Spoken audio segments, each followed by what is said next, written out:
don't come from powerful places. Powerful people make powerful places. Guys, मैं राजस्थान के एक छोटे से शहर सूरतगढ़ से हूं। आप में से बहुत सारे लोगों ने शायद उस सिटी का नाम भी नहीं सुना होगा। पापा शॉपकीपर हैं, मम्मा हाउस वाइफ है। बचपन से ही नॉर्मल छोटे छोटे से सपने देखे थे। मुझे आज भी याद है कि जब मैं स्कूल से आके अपने पापा के लिए टिफिन लेके जाया करता था, तो जब मैं शॉप पे पहुंचता था और पापा को काउंटर के उस तरफ बैठा हुआ पाता था, तो मुझे लगता था कि ये साम्राज्य मुझे कब मिलेगा।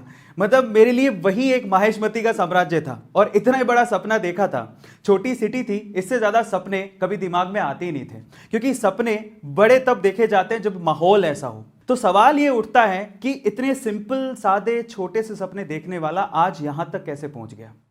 दो यूट्यूब के चैनल, जिसमें से एक यूट्यूब चैनल 2 मिलियन, दूसरा यूट्यूब चैनल 4 मिलियन। पर सवाल ये उठता है कि वो लड़का जो इतने सादे सिंपल ख्वाब देखता था, जो सोचता था कि पापा के शो पे बैठने को मिल जाए, वो यहां तक कैसे पहुंच गया। ऐसा कोई सोशल मीडिया प्लेटफॉर्म नहीं है जहां पर A2 मोटिवेशन या फिर अरविंद अरोड़ा के वीडियोस पहुंचे ना हो। आज मैं आपको बताने वाला हूं मेरी स्टोरी में कि मैं यहां तक कैसे पहुंचा। आप जानना चाहते हैं? उसके पीछे का रीजन है लोग। उसके पीछे का रीजन है जब लोग आप पे शक करते हैं, आपकी कैपेबिलिटी पे शक करते हैं और बोलते हैं कि तेरी औकात इतनी है। जब बात औकात पे आती है ना, तो इंसान कुछ भी कर जाता है। तो चलो शुरू करते हैं मेरी स्टोरी को। मेरी जिंदगी में पहली बार उंगली की मेरे मामा ने सॉरी मामा, आपका नाम ले रहा हूं, मैं बहुत प्यार करता हूं आपसे। बट द थिंग इज, ये स्टोरी कैसे शुरू होती है मैं आपको बताता हूं। तो फादर ने शुरू से ही मुझे शॉप पे लगाया।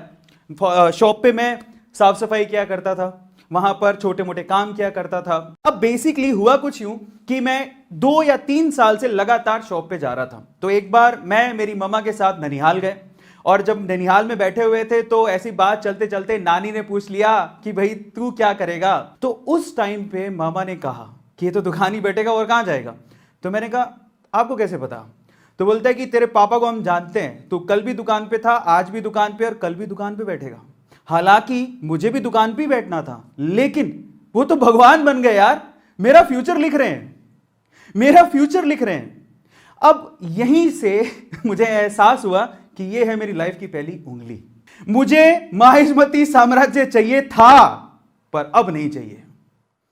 अब मैंने सोच लिया था कि मैं वापस आऊंगा, पढ़ाई करूंगा, दुकान गई तेल लेने, अब मुझे मेहनत करनी है और मेरे मामा को गलत प्रूफ करना है। पहली उंगली वाली स्टोरी खत्म होती है। मैं बाहर जाने को तैयार था, मेरे मामा को मैं गलत प्रूफ करने को तैयार था। अब होती है दूसरी उंगली, वो मेरे पापा ने की। I am sorry dad, I respect you a lot, but the thing is, अब दूसरी उंगली की कहानी सुनिए। एक्चुअली हुआ कुछ यूं कि मेरा सिलेक्शन हो गया, मुझे बाहर जाना था और मेरे मामा को गलत प्रूफ करना था। लेकिन फादर, अब इनको भी तो मनाना था, फीस कौन भरता। वहां से फादर ने बोला ठीक है, पर बहुत रूडली उन्होंने हाँ भर दी। पर उन्होंने बोला कि मेरे पास पैसे नहीं है तेरे फीस देने के, बहुत ज़्यादा फीस है, मेरे पास पैसे नहीं है। और एक्चुअली उनकी सिचुएशन भी ठीक थी, उनको लोन वोन लेना पसंद नहीं था और 2 बहनें थी, उनकी शादियां करनी थी। तो इन दैट केस यार, वो इतनी फीस मेरे लिए, वो भी उनको लगता था कि इंजीनियरिंग का कोई फ्यूचर ही नहीं है, वो कैसे भरते हैं।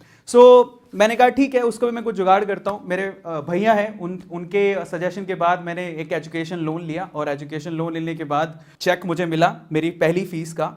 और जिस रात को मुझे जाना था उस बस की टिकट भी थी मेरे हाथ में। तो अब ये जो इंसिडेंट है बेसिकली मेरे फादर की उंगली करने का है। तब हुआ कुछ यूँ कि हम लोग बस स्टैंड पर खड़े हैं और मेरे फादर लगा भाई आने वाली है बस, थोड़ा और समझा लेता हूँ शायद रुक जाए। सो इन दैट केस पापा ने मुझे बहुत प्यार से बोला, जब 5 ही मिनट रह गए थे बस आने में और मैं अपना लगेज वगेज लेके खड़ा हुआ था। पापा साथ नहीं जा रहे थे, मैं अकेले ही जा रहा था और पहली बार जा रहा था इतने बड़े शहर जयपुर में, बहुत छोटी सिटी से निकल के। सो फादर बोलते हैं कि बेटा मेरी बात सुन। बहुत प्यार से बोला, मतलब वहां पे साम और दाम छोड़े नहीं उन्होंने। बोले कि देख बेटा, अभी तो अगर तू घर चलता है तो ये टिकट के 125 रुपए का नुकसान होगा, और अगर तू नहीं गया तो तेरी फीस ये जो दिख रही है ना, जो चेक लेके घूम रहा है, उसका भी नुकसान होगा, क्योंकि इंजीनियरिंग कोई वैल्यू नहीं है और तू कुछ कर नहीं पाएगा, इसलिए चल घर अभी भी सोच ले। मैंने कहा ये तो मेरी लाइफ की दूसरी उंगली है। अब तो उन्हें भी गलत प्रूव करना है। मैंने पापा को साफ साफ बोला, जिंदगी का मेरा डिसीजन है, गिरूंगा तो मैं आप पे ब्लेम नहीं करूंगा, ये मैं आपको वादा करता हूं। अब यहां से क्योंकि मुझे मेरे फादर को गलत प्रूफ करना था कि भाई वो जो बोल रहे हैं कि इंजीनियर कुछ नहीं कर सकता, इंजीनियरिंग से कुछ उखड़ता नहीं है, कुछ नहीं होता, अब यहां से मुझे आगे आने वाली जिंदगी जीनी थी। मैंने पहले साल बहुत मेहनत की, हिंदी मीडियम से पढ़ा हुआ था, लेकिन आपको पता है इंजीनियरिंग की सारी जो किताबें होती है वो इंग्लिश में होती हैं। सो एग्जाम्स दिए, बहुत मेहनत की, और पहले साल में 74-75% से मैंने अपना फर्स्ट ईयर कंप्लीट किया। लेकिन सेकंड ईयर तक आते आते भाई को हवा लग गई। अब भाई को हवा लग गई, भाई है ना अफरा तफरी कर रहा है, बाइक वाइक ले ली थी, इधर उधर घूम रहा है, कॉलेजेस में ध्यान नहीं है, पढ़ाई में ध्यान नहीं है। अब ये भी भूल गया था उस टाइम पे कि भाई मैंने एजुकेशन लोन लिया हुआ है। ये भी भूल गया था मुझे मेरे मामा को जवाब देना है, मेरे पापा को जवाब देना, जो कि ये तो सोच के बैठे हुए हैं कि इंजीनियरिंग के बाद भी हमारे सिर पे आके बैठेगा। अब यहां से एक बहुत ही इंपॉर्टेंट इंसिडेंट हुआ मेरी लाइफ में, और वो ऐसा था जिसने शायद मेरे माइंड को ही बदल दिया था। और वो ये था कि एक्चुअली सेकेंड ईयर में मेरी बैक लगते लगते बची थी। इन दैट केस मैं शाम में खाना खाने जाता था, तो वहां पर मालवीय नगर, जिसको पता हो जयपुर में उनको पता है, सो वहां पर बैठ के मैं खाना खा रहा था। तो वहां पर रात को 9 बजे सन्नाटा ही था। आपको पता है रात को 9 बजे सर्दियों में कौन बाहर निकलता, बैठा हुआ था, तो कुछ और देखने लायक था नहीं। मैंने अपना खाने का ऑर्डर कर दिया, तो सामने एक फैमिली बैठी हुई थी, और फैमिली में एक बूढ़ी माँ थी, और उसका हस्बैंड था, और उनका एक बेटा था। और वो बेटा एक्चुअली ऑलमोस्ट 40 साल का था। अगर मैं आपसे सवाल पूछूं कि अगर ये दंपत्ति और ये फैमिली बैठी हुई है, और इनमें से अगर किसी को होटल में जो बिल आने वाला है वो पे करना है, तो किसको पे करना होगा? आप में से ज्यादातर लोग पक्का ये बोलेंगे कि वो उस बेटे को पे करना चाहिए। 40 साल का बेटा कमाता होगा, अपने माँ बाप के लिए इतना तो कर ही सकता है। मैंने भी यही सोचा, रिलैक्स होके बैठा हुआ था। लेकिन उसके बाद जो हुआ, उसके बाद मेरे ना दिमाग में घंटियां बजने लग गई। हुआ कुछ यूं कि फादर खाना खा रहे थे, वो बेटा भी पानी पिए जा रहा था। अब मुझे पता नहीं सिचुएशन क्या थी, पर वो बूढ़ी मां खड़ी हुई काउंटर पे गई, अपने ब्लाउज से पैसे निकाले और पे किए। मैं नहीं जानता उनकी सिचुएशन क्या थी, लेकिन वहां से घंटी जो दिमाग में बजी वो ये कि अरविंद अरोड़ा, अगर तेरी यही हालत रही तो एक दिन तू भी किसी अच्छे होटल में अपने माँ बाप को खाना नहीं खिला पाएगा। निकल बाहर और कुछ कर। वहां से सेमेस्टर में मेरी बैक लगी थी। मेरी कॉलेज में जो इमेज थी वो पूरी तरह से खराब हो चुकी थी, क्योंकि बिल्कुल लफंडर हो चुका था मैं। क्लास में मेरे साथ कोई बैठता नहीं था। अब लोग यहां से डिलेमा में आ जाते हैं, और मे भी हो सकता है कि इतना ज्यादा प्रेशराइज हो जाते हैं कि मेरे साथ तो कोई बैठता ही नहीं है, इतना ज्यादा सीरियस हो जाते हैं कि वो इंजीनियरिंग छोड़ने की बात भी सोच लेते हैं। मैंने भी सोची थी, मुझे लगा था कि यार मुझे इंजीनियरिंग छोड़ देनी चाहिए, लेकिन फिर दिमाग में आता था कि मैं बहुत कुछ बोल के आया हूं घर से, यार मैं नहीं जा सकता वापस।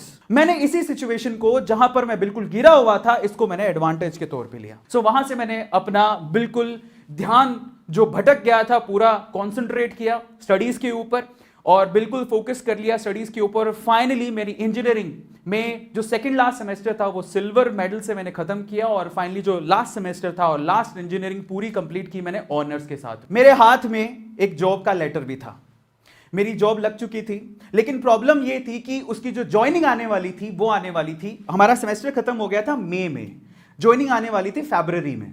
सो मेरे पास बहुत लंबा समय था। मैं क्या करता, था ही नहीं कुछ करने को, तो मैंने वहां से जॉब करनी शुरू की। कॉलेज में जॉब पकड़ी, और मेरी पहली जॉब एक्चुअली, ये बात है सितंबर की, फरवरी में मेरे को जॉब का लेटर आने वाला था, लेकिन सितंबर में मुझे जरूरत पड़ रही थी पैसों की, और मैं चाहता था कि यार मैं घर से कम पैसे ना मांगू। तो मैंने अपनी पहली जॉब शुरू की 11,000 रुपए में। इनफैक्ट वो 10,400 रुपए ही थे।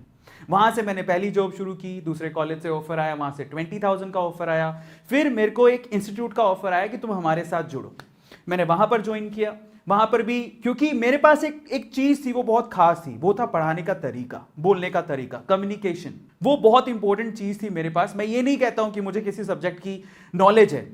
पता है एक चीज जो हर एक बंदे को सीखनी चाहिए हाउ टू सेल में, देखो ऐसा कोई दुनिया में इंसान नहीं है जो सब कुछ जानता हो, लेकिन जो इंसान ये जानता है कि किसी प्रश्न का जवाब, किसी प्रश्न का आंसर, किसी क्वेश्चन का आंसर कैसे ढूंढना है, तो वो बंदा लाइफ में कभी पीछे नहीं रह सकता।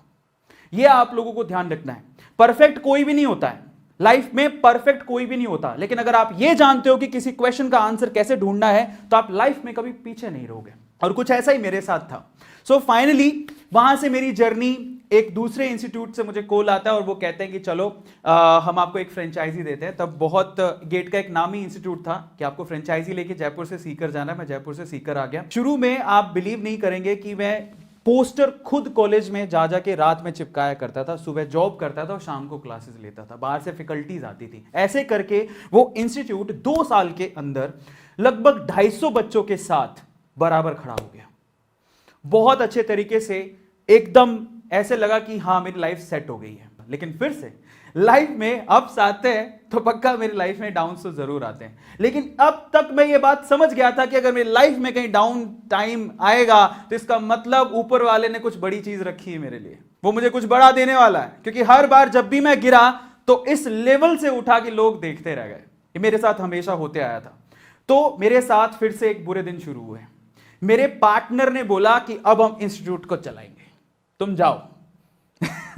धोखा, मतलब वो बोला कि, मतलब मुझे बिलीव ही नहीं हुआ। वो कहता है कि अब हम चलाएंगे इस इंस्टीट्यूट को, तुम जाओ, तुम्हें अगर कहीं और फ्रेंचाइजी लेनी है। क्योंकि वो इंस्टीट्यूट काफी अच्छा स्टैंड हो गया था।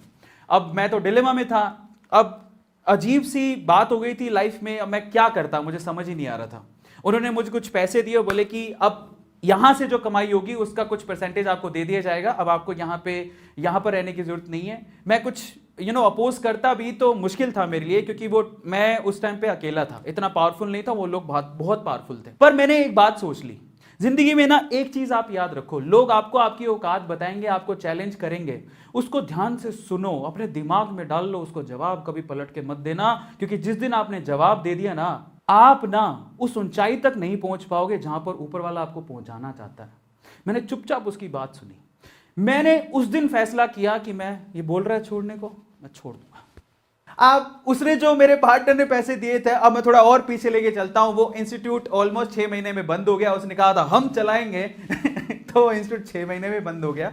एंड फाइनली मैं भी सड़क पे आ गया था, क्योंकि मेरे पास अब बचे थे मात्र 8,000 रुपए। किराया था 10,000 रुपए भरने थे, पैसे थे ही नहीं। जिंदगी ने कहा बहुत हो गया आध्यात्म बेटा, उठो, जिंदगी में आगे पुरुषार्थ भी करना पड़ता है। तो मैं उठा वहां से और उठ के बाहर निकला, क्योंकि अब किराया देना है, नहीं तो मकान मालिक बाहर निकाल देगा। पापा से मांग नहीं सकते, क्योंकि उनको तो पहले ही जवाब दे के आए कि जिंदगी में जो कुछ करेंगे, गलत हुआ सही, हम ही उसके जिम्मेदार हैं, आप तो हैं नहीं। तो ऐसा करके जब निकले हो तो आप किस शक्ल से मुंह दिखाओगे? तो निकलो बाहर, कुछ करो। अपने आप को बाहर निकाला, और इतनी शक्ति मैंने अपने अंदर पा ली थी, मुझे लगा था कि यार मैं कुछ ना कुछ तो कर ही लूंगा। मैं बाहर निकला। मैं एक बात जानता हूं, मैं किसी सब्जेक्ट का महारथी नहीं हूं, मैं कोई सब्जेक्ट या फिर कोई चीज अच्छे से नहीं जानता हूं। मैं एक चीज जानता हूं, मैं एक चीज का कलाकार हूं, और वो बोलने का, वो पढ़ाने के तरीके का, और वो मुझे आता था। आपकी लाइफ, मेरे फादर भी कहते हैं इस चीज को, कि आपको जरूरी नहीं है कि बहुत सारी चीजें आए, आपको एक चीज आए, लेकिन उसमें आप परफेक्ट होने चाहिए हो। आप जिंदगी में कभी भूखे नहीं मरोगे, और ये चीज मुझे आती थी। अब मैं निकला बाहर।